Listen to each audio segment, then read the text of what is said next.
Yung, tahu nggak? Ada boneka yang katanya tuh paling menakutkan di dunia. Hah? Iya? Annabelle kah? Bukan, katanya sih ini tuh lebih serem ya. Jadi ini tuh boneka yang dikenal dengan nama Robert.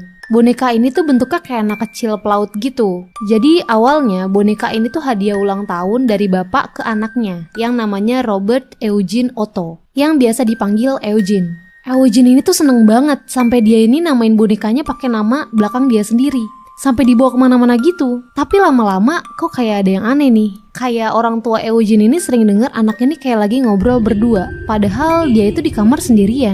Kadang juga katanya orang tua Eugene ini sering kebangun tengah malam karena denger si Eugene ini teriak, dan pas dicek ternyata Eugene ini udah ada di pojok kamar ketakutan dan kamarnya itu udah berantakan banget.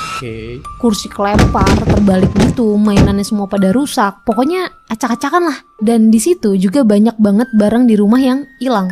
Tapi boneka Robert ini itu duduk rapih di atas kasurnya si Eugene. Jadi kayak nggak ikut kelempar gitu. Dan pas ditanya, si Eugene ini bilang kalau itu tuh ulahnya si Robert, bonekanya itu. Kok gitu sih bonekanya? Dan misal dipikir-pikir ya emang agak aneh sih kalau Eugene, anak sekecil itu tuh bisa buat kekacauan yang kayak gitu. Orang tuanya juga sebenarnya nggak percaya-percaya banget. Sampai ada beberapa orang yang lewat rumahnya si Eugene ini ngomong kalau mereka itu lihat ada boneka yang bergerak di jendela dan pindah ke jendela lain.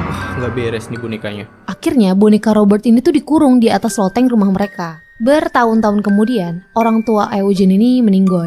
Dan Eugene ini bawa lagi nih boneka yang di loteng itu, dibawa lagi ke kamarnya. Nah pas si Eugene ini menikah, banyak nih yang bilang kalau istrinya Eugene ini tuh gak suka sama boneka Robert. Sampai akhirnya istri Eugene ini tuh meninggoy, dan rumornya istrinya itu ditemukan meninggoy di samping boneka Robert.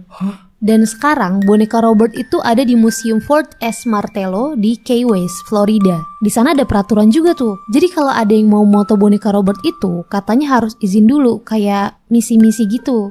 Misal ada yang suka curi foto tanpa izin atau tanpa misi-misi, sepulang dari sana orang itu tuh kayak bakal kena sial. Ada yang sampai kecelakaan, barangnya hilang, ya kesialan-kesialan lain lah. Sampai dinding kotak kaca boneka Robert itu tuh kayak banyak surat permintaan maaf dari pengunjung yang udah lancang moto boneka Robert itu, dan minta dihapus dari kutukan kesialan itu. Oke, ini ngeri sih kalau bisa sampai begitu.